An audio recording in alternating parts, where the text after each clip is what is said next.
अब जब कस्टमर के पास जाते हो तो उसकी थोड़ी रिसर्च करके जाओ। जितनी अच्छी रिसर्च होगी ना, research before reaching, pre call research, उससे बात करने से पहले छोटी सी एक रिसर्च कर लो।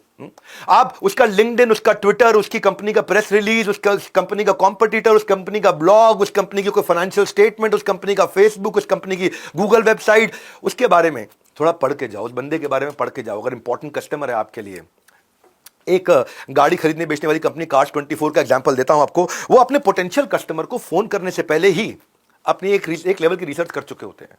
उनको पता है ये जो गाड़ी का मालिक है, इसकी गाड़ी कौन से मॉडल की है, कौन से साल की है, कौन सा मॉडल है गाड़ी, क्या कलर है और इंश्योरेंस डिटेल क्या है। ये 4-5 चीजें पहले निकाल लेते हैं। उसके बाद एसएमएस से कॉल करते हैं, तो पोटेंशियल कस्टमर को उसके बाद कनेक्ट करते हैं और कार की क्या वैल्यू हो सकती है पहले ही उसको बता देते हैं। इससे फोमो क्रिएट हो जाता है।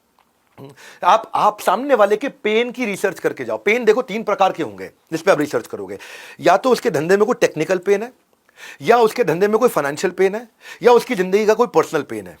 जितना रिसर्च बढ़िया करके जाओगे, जो किसी ने नहीं करी वो रिसर्च आपको करनी है, तो आप प्रॉब्लम सॉल्व करोगे, प्रोडक्ट नहीं बेचोगे। प्रॉब्लम सॉल्व कर दिया, सामने वाले दर्द को पकड़ो। उसके दर्द को पकड़ के अगर उसको ये रियलाइज हो पाया कि ये दर्द बड़ा हो गया, तो बहुत बड़ा दर्द बन सकता है और मैं इस दर्द को ठीक करना चाहता हूं। एक जेन्युइनली करना भी है ठीक, पहले ईमानदारी बाद में दुकानदारी। अगर आपने उस दर्द को ठीक किया तो गेम चेंज हो गया।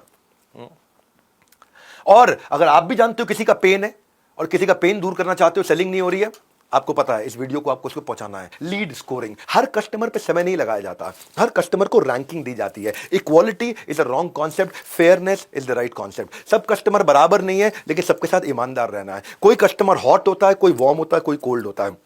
आपको कस्टमर्स को अपनी एक्सेल शीट पे, कोई सॉफ्टवेयर नहीं आपके पास, कोई बात नहीं, सिंपल एक्सेल शीट पे, सिंपल वर्ड फाइल पे, कुछ भी नहीं है, सिंपल बही खाते पे कस्टमर को नंबर देना शुरू कर दो। इस कस्टमर को कितना नंबर देता हूं कि 10 में से 10 इंपॉर्टेंट कस्टमर है, ये 10 में से 5 इंपॉर्टेंट कस्टमर है, ये 10 में से 2 इंपॉर्टेंट कस्टमर है। इसको बोलते हैं सेल्स क्वालिफाइड लीड, यानी कि यहां मेरी सेल्स क्वालिफाई कर जाएगी। ऐसी लीड्स के साथ मैं काम करूंगा।